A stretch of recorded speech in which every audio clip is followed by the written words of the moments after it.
Jadi di rapat kerja pada malam ini yang telah dibuka oleh Kepala Dinas Daya sebagai mewakili PLT Gubernur sesuai dengan temanya memperkuat ukhuwah wataniyah untuk masyarakat umat.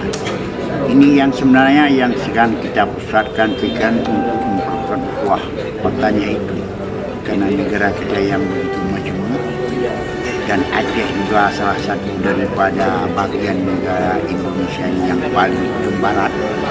Bagaimana ukhuwah Islamiyah, ukhuwah wataniyah kita dalam rangka negara Indonesia ini supaya sama, tidak ada beda di dalam pandangan hukum dan pandangan negara ini antara satu dan lain bersaudara secara tanah air. Ini yang mesti kita kukuhkan, jangan sampai terkoyak dengan isu-isu yang tidak menginginkan, jangan sampai Indonesia ini terpecah.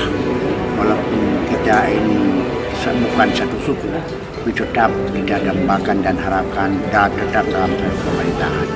Berbeda dengan negara-negara lain seperti negara Timur Tengah, sukunya satu tapi pemerintah banyak.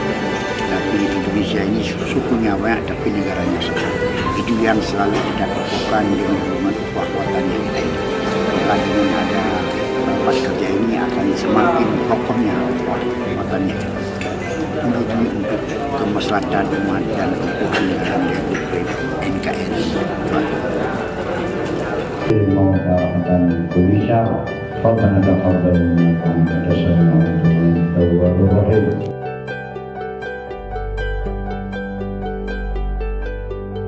Itu dulu pernah ada namanya PUSA, Persatuan Ulama Seluruh Aceh.